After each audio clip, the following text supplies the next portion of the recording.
মাতৃভাষা, মা, মাতৃভূমি, মাতৃভাষা, এটা হলো আমাদের পরম শ্রদ্ধার বিষয়। এবং মাতৃভাষার মাধ্যমে মানুষের গড়ে ওঠে গান। শিশু প্রথমেই মার থেকে শিখে তার মাতৃভাষা। মাতৃভাষাকে অবজ্ঞা করে কেউ বড় হয়েছে আমার কাছে তথ্য নেই। গ্লোবাল কি বলে আপনাদের মোবাইল যে কি করে, গুগল, এটা কি বলবে আমি জানি না। এবার বলি বেদ, ঋগ্বেদে কি বলেছে? মাতৃভূমি, নিজের সংস্কৃতি ও মাতৃভাষার প্রতি প্রত্যেকের শ্রদ্ধা রাখা উচিত। এই জন্য আমরা দেশকে, অন্য কেউ বলে না, আমরা বলি ভারত মাতা। অনেকে ফাদারল্যান্ড বলে, হোলিল্যান্ড বলে, আমরা বলি মাদারল্যান্ড, মাতৃভূমি। তো অথর্ববেদে বলেছে মাতৃভাষাকে আমার থেকে দূরে সরিও না। আমরা যেন সবসময় মাতৃভাষার সেবা করতে পারি। যারা সৃষ্টিকর্তা গুণগান করেন তারা মাতৃভাষা করে। আপনারা জানেন যে একটু আগে বলেছে, ইট ইজ ফ্যাক্ট যে সমস্ত পৃথিবী একটা গ্লোবাল ভিলেজ। এটা ঠিক, এটা অস্বীকার করার সুবিধা নেই। এই বিশ্বায়নের যুগে ইংরেজি ভাষা আন্তর্জাতিক স্তরে যোগাযোগের একটা সর্বজন স্বীকৃত ভাষা হিসেবে ব্যবহৃত হচ্ছে, ঠিক আছে। কিন্তু মাতৃভাষা বাদ দিয়ে রবীন্দ্রনাথ ঠাকুর বিশ্বকবি হয়েছেন মাতৃভাষার কবিতা লেখে, পরে গীতাঞ্জলি করেছে, যা করেছে। তো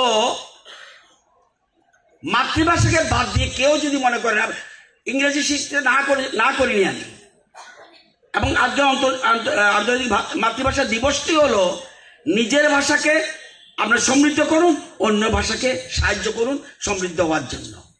এবং এটাই আমাদের মূল বিষয়। এই জন্য আন্তর্জাতিক, এবং এটার জন্য সবচেয়ে ক্রেডিট যদি কেউ নেয় বাংলা। কেন?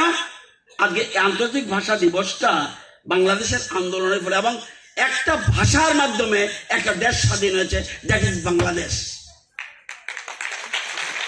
অন্যান্য মুভমেন্টে শ্রমিক আন্দোলন হয়েছে, দেশ স্বাধীন হয়েছে, অন্য মুভমেন্টে দেশ স্বাধীন হয়েছে, শুধু ভাষা আন্দোলনের মাধ্যমে একটা দেশ স্বাধীন হয়েছে, দ্যাট ইজ বাংলাদেশ। এবং এর ফলেই আজকে আন্তর্জাতিক ভাষা দিবস আমরা পালন করি।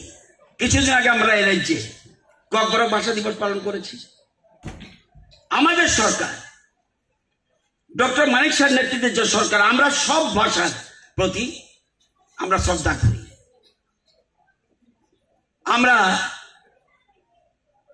আমরা যদি বলি সংকেত, ইশারা নিজেদের মনোভাব প্রকাশ করত, এবং নির্বাক মানুষেরা হয়তো একদিন নিজের অজান্তেই ধ্বনি সৃষ্টি হয়েছে, সাউন্ড। তারপর নির্দিষ্ট ধ্বনির মাধ্যমে আমাদের নির্দিষ্ট ভাবাবেগ প্রকাশ করতে শিখল। এই ধ্বনিগুলিকে বলা হয় ভাষার প্রাথমিক শর্ত। যুগ যুগ ধরে ক্রমাগত পরিবর্তনের মধ্য দিয়ে পরিণত হয়, সৃষ্টি হয়েছে ভাষা। তাই ভাষা সততাই পরিবর্তনশীল এবং প্রবহমান, এরা পরিবর্তন হতে থাকবে। কিন্তু এখন ভাষাবিদ কি বলেছে? ডক্টর সুনীতি কুমার চট্টোপাধ্যায়, উনি ভাষা আচার্য, উনি বলেছেন, উনার মত অনুযায়ী সংজ্ঞা হলো মনের ভাব প্রকাশের জন্য এবং বাক যন্ত্রের সাহায্যে উচ্চারিত ধ্বনির দ্বারা নিষ্পন্ন কোন বিশেষ জনসমাজে ব্যবহৃত স্বতন্ত্রভাবে অবস্থিত তথা বাক্যে প্রযুক্ত শব্দ সমষ্টিকে ভাষা বলে। আবার ডাক্তার সুকুমার সেন ভাষার সংজ্ঞা দিয়েছেন মানুষের উচ্চারিত অর্থবহ বহুজন বুদ্ধ, মানে যারা বুঝতে পারে, ধ্বনি সমষ্টি ভাষা। তো ভাষাটা হলো একটা জাতির সভ্য কতটুকু হয়েছে এটা অ্যাসেসমেন্ট করবে ভাষা। একটা জাতি বাঙালি ককবরকবাসী, এটা দিয়ে পরিমাপ হবে তার সভ্যতার মানদণ্ড কতটুকু, এবং এটা ভাষাটার জাতির পরিচয় এবং জাতির আবেগ, মানুষের অধিকার। আপনারা জানেন এই যে ভাষা এখানে বলেছে, এখানে আপনারা তো এদিকে স্টেজে যারা আছে তারা সবাই কিন্তু আমার থেকে বেশি শিক্ষিত, নিচে যারা আছে তারা আধুনিক শিক্ষায় শিক্ষিত। এই দুটো সন্ধিক্ষণে আমি কথা বলছি, বলা বড় মুশকিল। মন্ত্রী বলে আমাদেরকে নিমন্ত্রণ করে।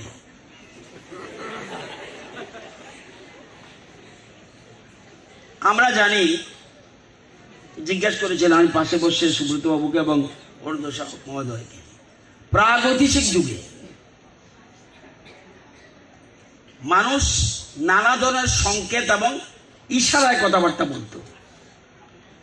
তখন কি ভাষা ছিল আমি জানি না।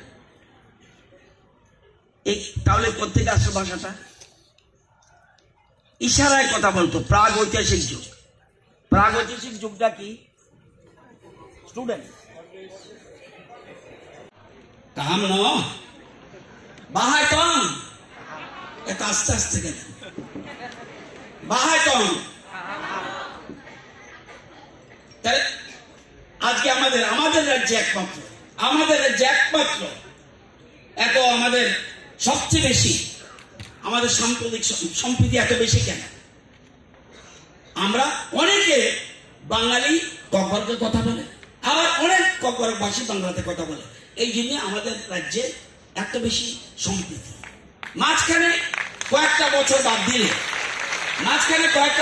দিলে আমাদের সাম্প্রদায়িক সম্প্রীতি এত বেশি শক্ত, এটাকে কেউ ভাঙতে পারে না। মাঝখানে কিছু অসুবিধা হয়েছে। তো আমি অনুরোধ করি, আমরা জানি ভারতবর্ষে বর্তমানে 22টা ভাষা সংবিধান স্বীকৃত এবং আরো 122টা মেজর ভাষা আছে, এখনো এগুলি স্বীকৃত হয়নি। 22টা ভাষা সংবিধান স্বীকৃত এবং 122টা ভাষা এখনো রয়েছে যেগুলি মেজর ভাষা। ককবরক ভাষাকেও আমরা শিডিউলে অন্তর্ভুক্ত করার জন্য আমাদের সরকার চেষ্টা করছি। পৃথিবীতে সবচেয়ে বেশি ভাষায় কথা বলে চাইনিজরা, দ্বিতীয়ত ইংরেজি ভাষায়, তৃতীয়ত স্প্যানিশ ভাষায়, চতুর্থ অ্যারাবিক ভাষায়, পঞ্চমত হিন্দি ভাষায়, ষষ্ঠত বাংলা ভাষায়। বাংলা ভাষায় কথা বলে পৃথিবীতে 23 কোটি মানুষ। আর ত্রিপুরাতে ককবরক ভাষায় কথা বলে 9,57,000 মানুষ ককবরকে কথা বলে।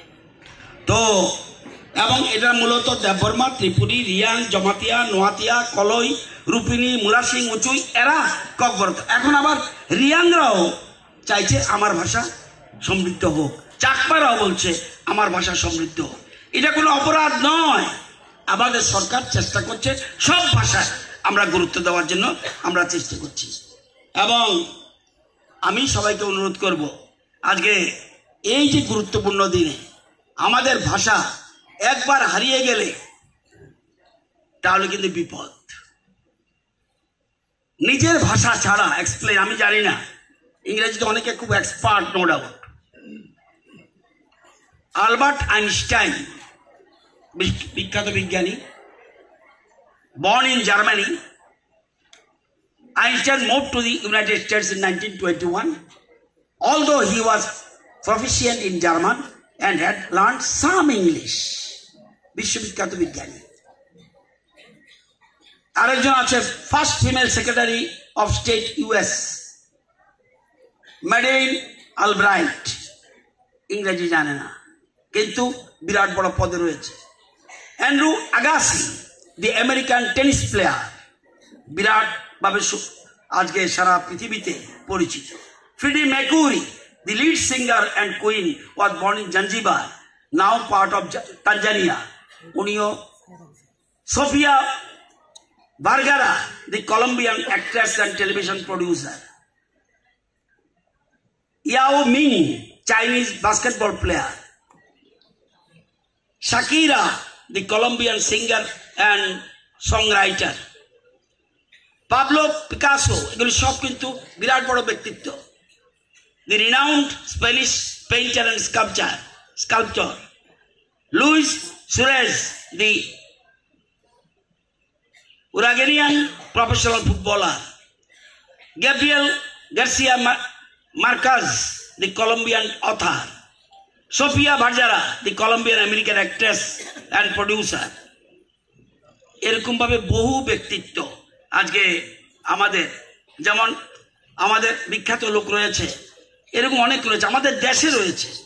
কপিল শর্মা, তোমরা শো দেখো, অ্যাক্টর অ্যান্ড কমেডিয়ান, বিরাট রোজগার করছে, ইংরেজি ভালো করে জানে না, শিখছে, কিন্তু সে সাকসেস হয়েছে তার মাতৃভাষা দিয়ে।